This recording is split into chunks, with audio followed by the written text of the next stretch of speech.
A self-made man, devoted to his family, his kids. Goodness. And proud of the life he had built from the ground up. But in a single, unthinkable moment, she said, well, he didn't come home last night. I said, Kate, what is it? It was all taken away. Blood was all over his face and chest and everything. What followed was a heartbreaking mystery. Everyone knew that he had a lot of money. And a family's tireless fight to uncover the truth. I want the people who did this to be brought to justice. Betrayal, lies, and a devastating discovery. When I opened the trunk, his trunk was loaded down with bags and bags of Kirby silver. Far closer to home than anyone could have imagined. He said, there's something about that man. I don't think I could ever turn my back on him. Up next on Law&Crime Investigates. True crime is a story until it's your story. The penalty is death. Get your family out of here. What do you mean? I will have my attorney call you. So unbelievable. Tippah County, Mississippi. It's exactly what you would imagine a small southern town to be. A place where everyone knows everybody else, where peace and quiet run aplenty. Drama is not what people do here. You're supposed to just fit in. But that wasn't Kirby Carpenter. He was extremely unique. Kirby was a very unique individual. He was interested in so many unique type of things. He was very authentic and true to himself. No matter who he was around or where he was at, Kirby was who he was. And if he believed in something or he loved something, everybody around him knew it. He made that known. His job, I guess you would call, which really was not a job to him, was in the precious metals business, gold, silver, coins. He had a coin exchange store on the square here in town, and he would get mad if you called it a pawn shop. It wasn't a pawn shop, and it wasn't. And so a lot of people would come to him to sell their things that were of value, and he would buy them from them, and then he would resell them or keep them. He put in the first wine and spirits store here in town, and he ran it very successfully for several years, and then he sold it. And then there was another city 20 miles from us that when they legalized the sale of liquor there, he opened a liquor store there. Actually, the store was in the parking lot of the Tractor Supply Company, which is where Caitlyn worked, and that's how they met. It was around 2019. Caitlyn Spence was Kirby's age. They didn't grow up in the same town or have many friends in common, but once they started dating, they quickly fell in love. Honestly, we loved her. We loved her. We loved her. She was very down to earth. She was very grounded. She seemed to be extremely good with Kirby's oldest child, his son. Goodness. Hey. She really just fit right in with the family. Yes. In 2021, Caitlyn and Kirby announced they were having their first child together, a baby girl. The pregnancy pictures look beautiful. They look happy. Yeah. Caitlyn gave birth in July of 2022. It was the perfect life. And she was a good mom. Yeah, she was a good mom. I mean, she was a member of the family. She would just come to mom's just to visit and hang out. Right. You know, even when Kirby was out, doing his work thing. He also owned several real estate properties, and he was in the process of applying to open a medical marijuana dispensary. He liked nice things, and he wasn't shy about it. Yeah, right. You're exactly right. That's it. He loved nice things. He loved collectible things, and he loved to let people see those things. He had collectible cars. He had obviously all of the gold and silver collectible things, and he had just collections of stuff, instruments, guitars, everything that he had was extremely valuable. Was Kirby really well known in town? Oh yes. Yes, very well known. Very well known. And I mean, everyone that knew him knew that he had a lot of money. When we talk a lot of money, are we talking millions? Yes. Yes. Yeah, he wasn't shy Never about denied it. He wasn't Yeah. shy about it at all. In fact, I think at some point all of us said to him, "Hey, you need to, you don't need to be Right. sharing with people that, Yeah, those things. Don't tell, Not his things, but like things that he would, he'd have Don't a tell bag of people money on what him you all the got. time." probably between $300,000 to $500,000 in it, in that bag that he carried.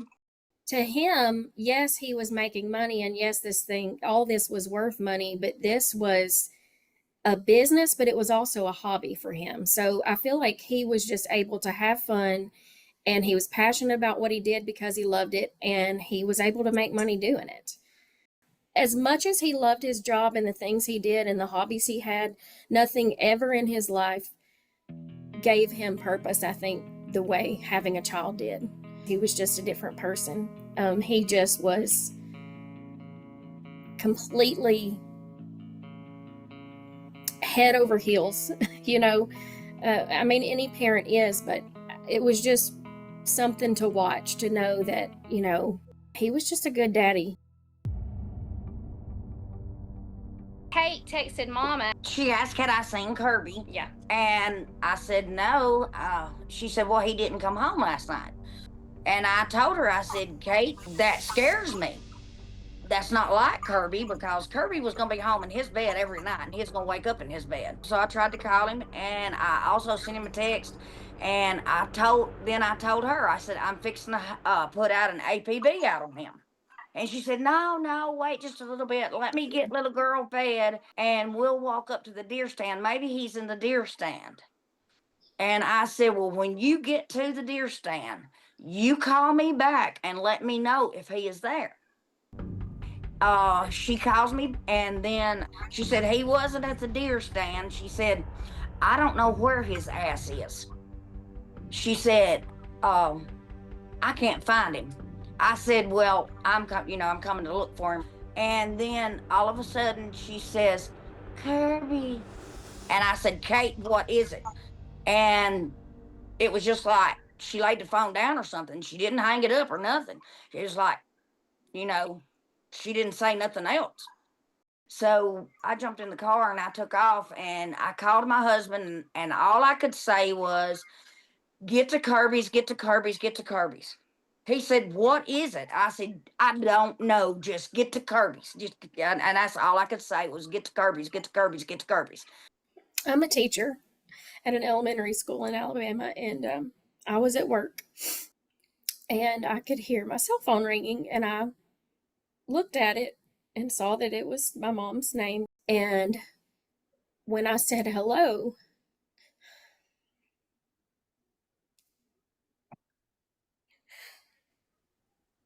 she just kept screaming, he's gone, he's gone, he's gone. All I can remember is jumping out of the car, and when I took off running over there, my husband kept pushing me back, and he said, no, you cannot. And I said, I've got to see my baby. And I said, take a breath, you've got to tell me what's wrong. Who's gone? What has happened? And she said, he's gone, my baby is gone. And I said, what do you mean he's gone? And she said, he's gone to heaven. My stepdad, Dwayne, got on the phone, and he said, Wendy, Kirby has been shot, and it is not self-inflicted. He's gone. You guys have got to get here. Kirby Carpenter was only 36 years old at the time of his murder. Investigators say he had been shot in the chest several times by someone with a shotgun. His body was found on the side of his house near the garage. Someone had put a curtain and a toolbox on top of his body. I got on my knees and I begged God just to take me. He needed to live. He had babies to raise. I had lived my life. Just take me. Please don't take him. And then when I realized it wasn't to be, all I could scream was, no.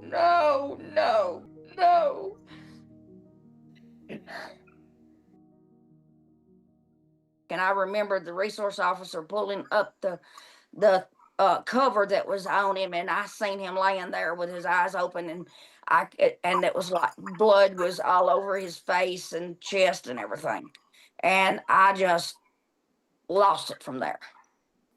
Who covered him? Whoever killed him. And he was covered with a toolbox laid over him, also, like a toolbox that goes on the back of a truck. Where was the toolbox laying on him? It was holding the cover that was over him. Did Caitlyn ever say how he got a blanket over him? No, she said In fact, she told the resource officer said that when he got there, that he went to uncover him to look and to verify that it was Kirby. And her words were, "Oh my God, Kirby, he's killed himself." No, how could he have killed himself? Actually, put a covering over himself right. and a toolbox. Actually, the resource officer looked at Kate and told her, he said, "This is no suicide." He said, "This is a homicide." Yeah. They think he was shot in the garage. They think that Kirby was shot in the garage. They think that he was killed as soon as he came home that night. Police note drag marks of blood from the garage to the side of the house where his body was found. Okay, I am currently standing where Kirby's body was found, looking back toward the home. The surveillance cameras, which would have caught exactly what happened, had been disconnected, and the central cloud storage station was missing.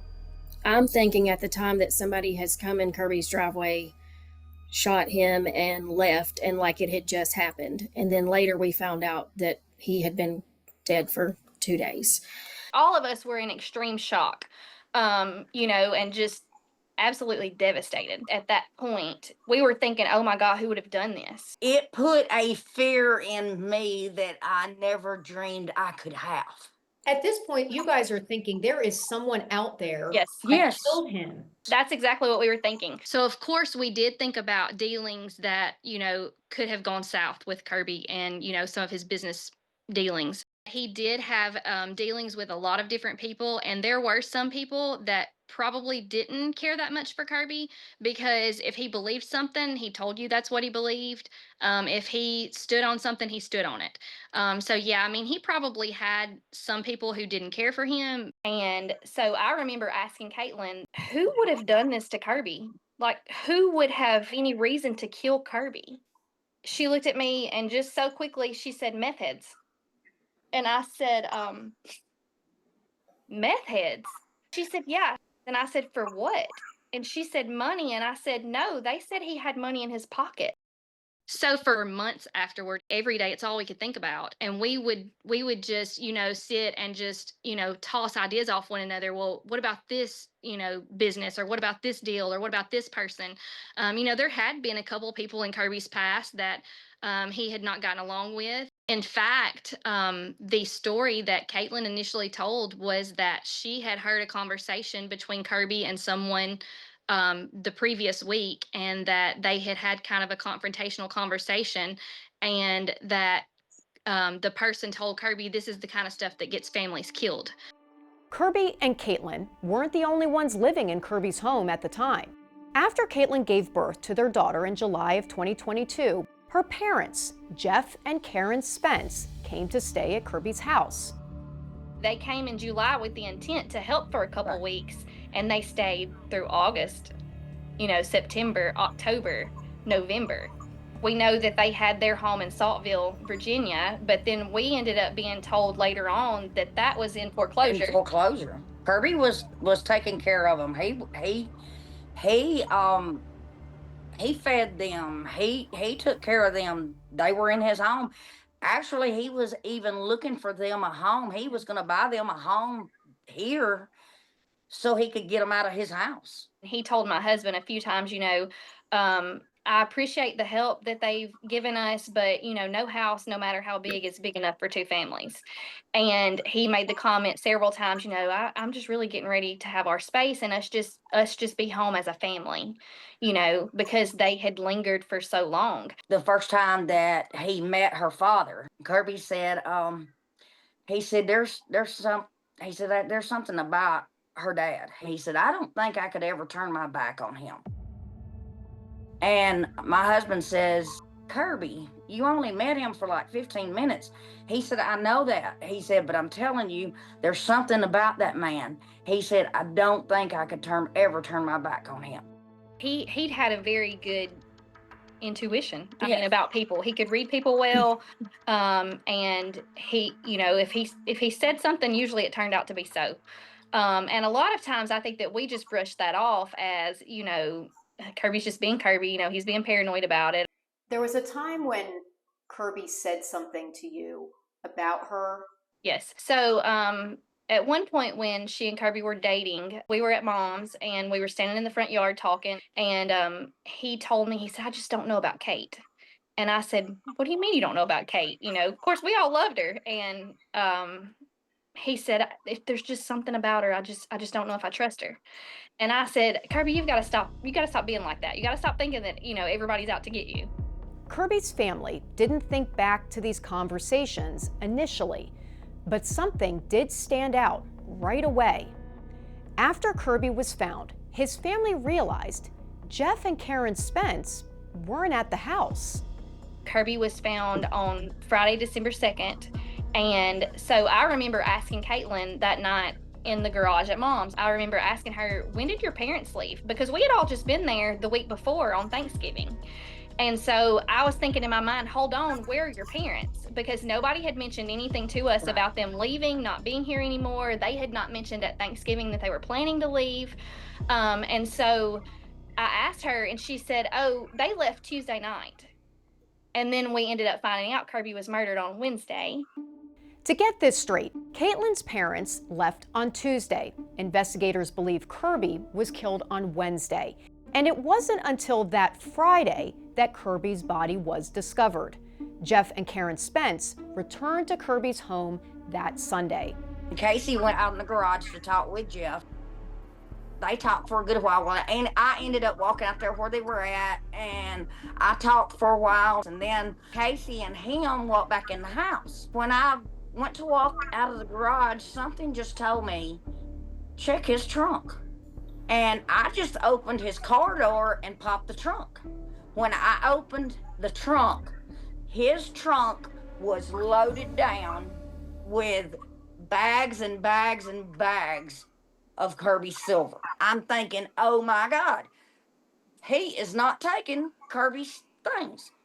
So I didn't go confront him or nothing. I went to unloading that car is what I done. I closed the trunk and then after everything was over that day, we went home and whatever. Well, that evening, somebody had called us and told us that they had vehicles backed up to the house and they were loading them down. So I went, I had to knock on the door because they had changed the locks on the doors of the house. Mama went ahead and called the law, and they had a whole conversation. She explained to law enforcement what had happened previously that same day. And she actually told one of the officers, she said, and I bet if I open his trunk right now, there will be more stuff in there. And she did, and there was. What was in it?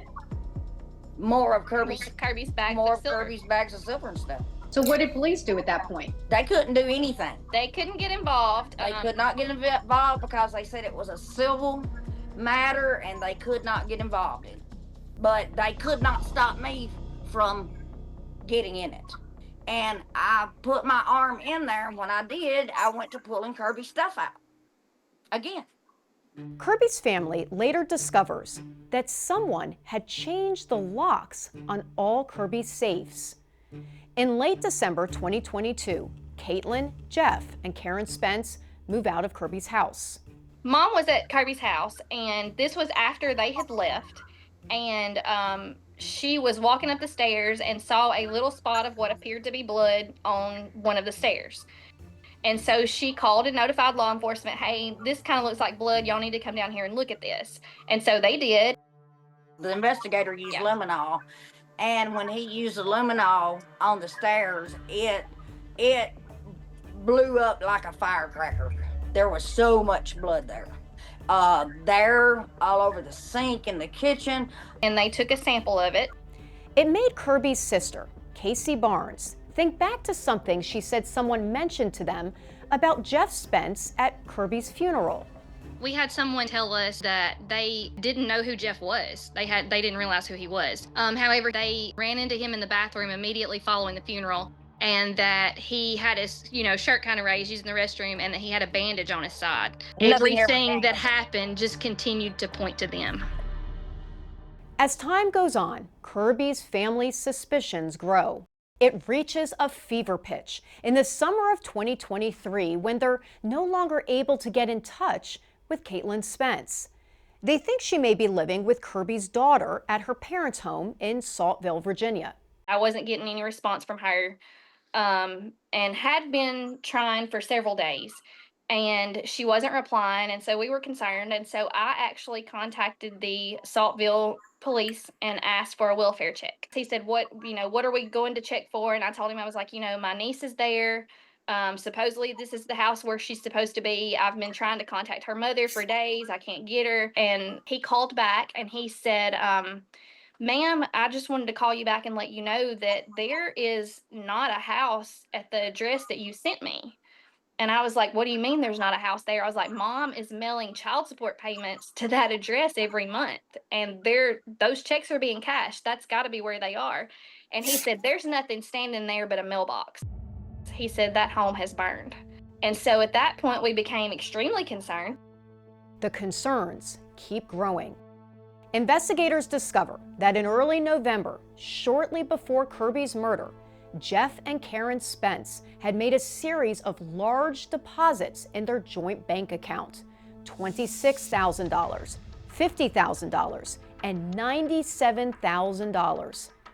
Days after Kirby's murder, Jeff Spence pens a handwritten will, leaving all his, quote, worldly possessions to his wife, Karen Spence, writing, "I've strived to be a good man, father, husband, son, and friend.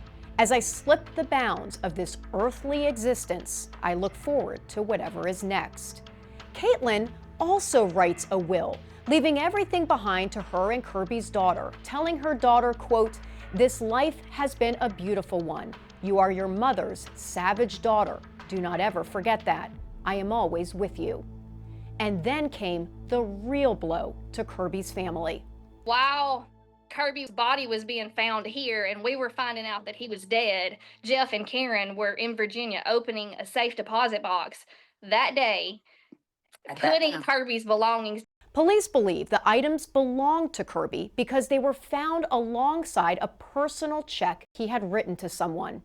At least 3 months after Kirby was killed, I would lay awake every night and come up with these things in my head of what could have happened so that Kate was not involved.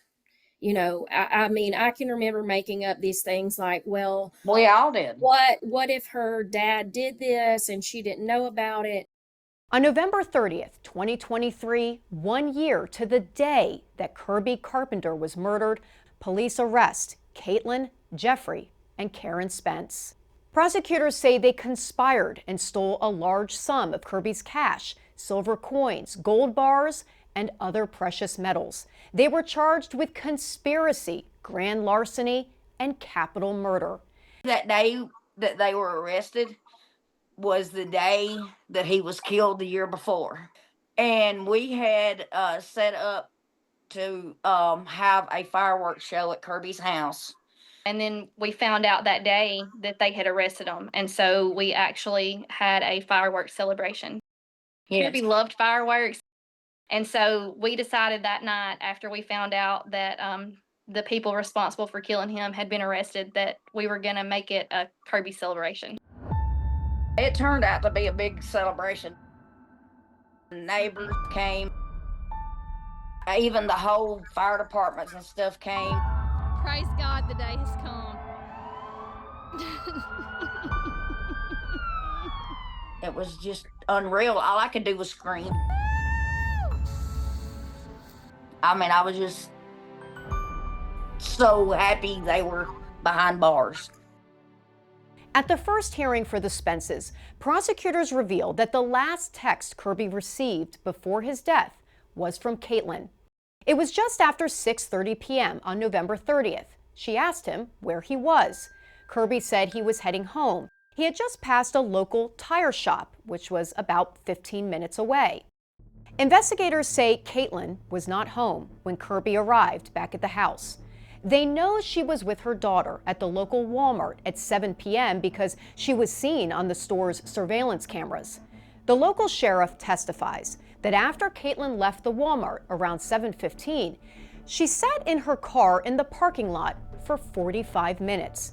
Caitlyn told police she was breastfeeding. The sheriff says she texted Kirby during that time asking if he wanted Chinese food for dinner. She didn't get a response. Police say Caitlyn arrived home later that evening. Caitlyn's reasons for not noticing Kirby's body outside the garage, despite living in the home for 2 days, remain unclear.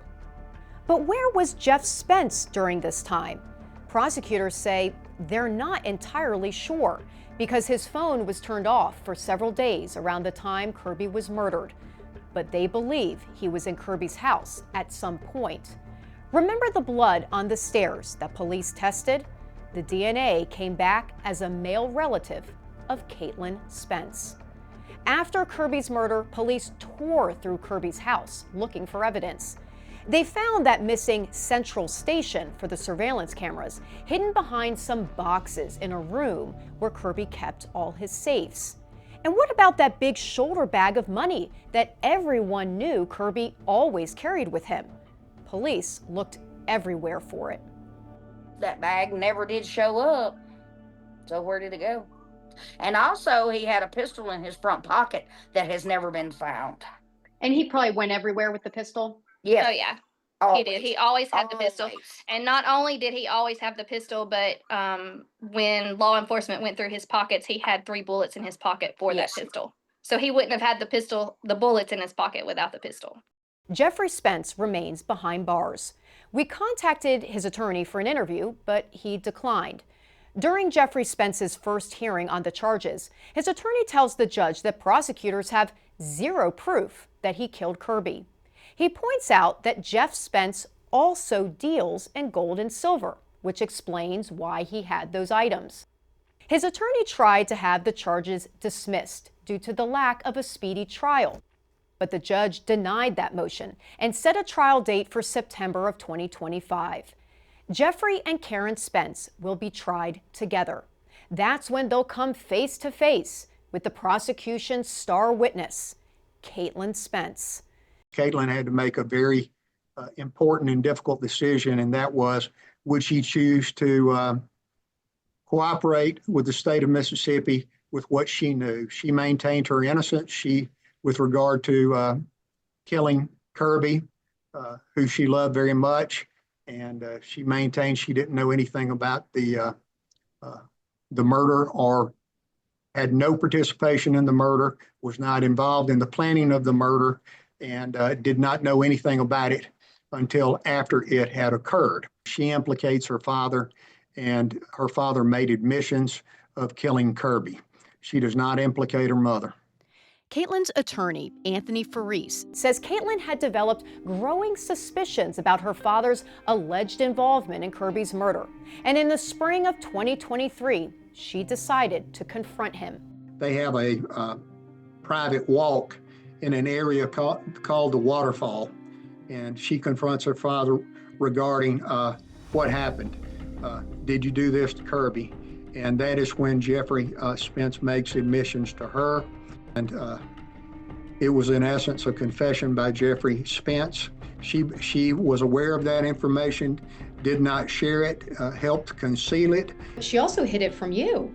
She did, but you've got to understand that Caitlyn is or was a daddy's girl, and she expected her father to do the right thing and come forward and save her from this ordeal.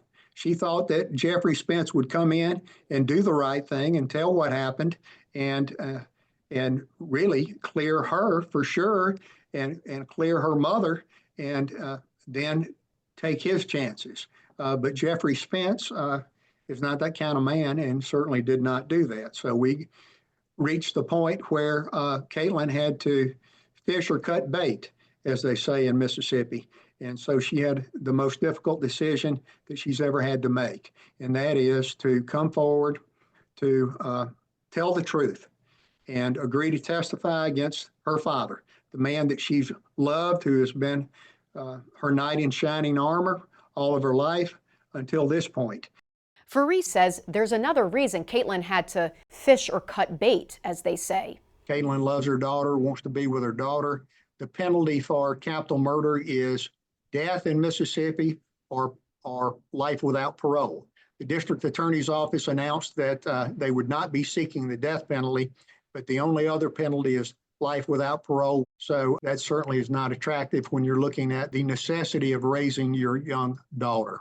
I was able to negotiate a plea agreement on Caitlyn's behalf.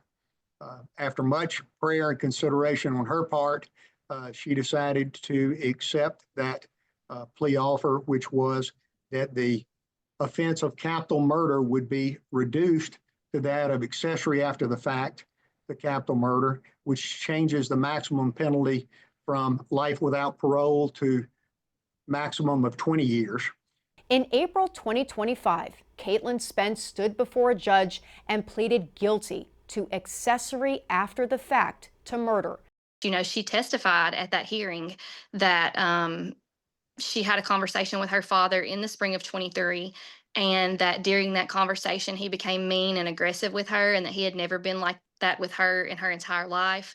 And the statements that he made to her when she flat out asked if he killed Kirby were very incriminating.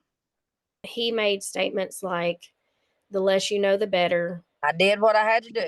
I did what I had to do. And don't look Don't a look a gift gift horse horse in the mouth. One of the things that she said was that her dad told her, you can't tell anybody this because it will tear our family apart. And, you know, for her to be tearful while she was saying that, just, I was very, very, very angry. Actually kind of stormed out of the courtroom. I just felt like I had to get up and run. You know, I was so mad that she's sitting there talking about her family being torn apart. You know, I have said since the beginning, before we even suspected that, or, you know, had any knowledge that they could be involved, that anyone who knew before, during, or after the murder was just as guilty. And I stand on that. I was so numb for so many days afterwards. And actually, even now, I feel numb because I feel like that we've really been let down. Shortly after appearing in court and agreeing to testify against her parents, Caitlyn Spence was released. She has to wear a GPS monitor. For Kirby's family, it's another step forward toward justice, a step, though, they call bittersweet. You know, when the true crime thing kind of blew up and everybody, you know, I was one of those that I listened to the podcast, I read the books, I read the stories, you know, I watched the TV shows, and you always feel for those victims and their families. But, you know, before this, all of those were a story to me. And Kirby's story is just that to so many people. It's a story. But this is our real life. You know, we have to deal with this every single day. True crime is a story until it's your story. And that completely changes everything. My life has went from being whole as a family to being something that I have to worry about every day. Something that Kirby is on my mind 24/7. I go to sleep with him on my mind. I wake up with him on my mind. I want the people who did this to be brought to justice, but I never want Kirby to be forgotten. That's probably my number one thing, is that they are brought to justice and that his children will know how much he loved them, and that they will know the quirky things that made their daddy their daddy. It was Casey's idea to start a scholarship fund. We have actually had people donate, and we were able to give $5,000 to 10 different seniors who are going to college or trade school. A lot of the reason that we're speaking out is to keep his memory alive and to do things to honor him and to show to show his children right and wrong, but also to show them that, you know, just because we lose somebody here on earth doesn't mean that we can't do things to honor their memory. Karen Spence hasn't entered a plea in this case. In August 2024, she was released on a $150,000 bond. She also has to wear a GPS monitor. We reached out to her attorney, who declined an interview. That attorney recently filed an alibi defense notice with the court. It says that Karen Spence will testify that she left Mississippi with her husband the afternoon of November 29th, the day before Kirby was killed, that they drove back to Saltville, Virginia for Karen's doctor's appointment. The notice says that Karen intends to call her daughter, Caitlyn Spence, as a witness to this fact, and that she may also call her husband as a witness. A judge granted a motion by the defense to move the trial against Jeffrey and Karen Spence to a different county because of all the attention the case has garnered in the local community. The new venue is about an hour away.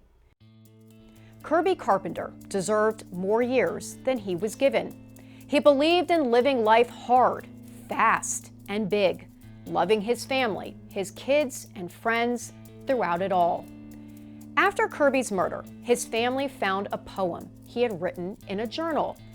They don't know when he wrote it or what it was about, but the words hold incredible significance to them now.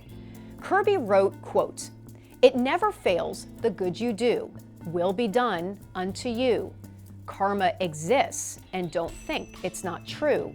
The man who stole from me, someone will take tenfold from you. We know who you are, and so does the man upstairs, and you can stop the wrongdoing and start it right here. Turn yourself in, because they are coming for you anyhow. You got away once, but you're caught now." For Law&Crime Investigates, I'm Kristin Thorne.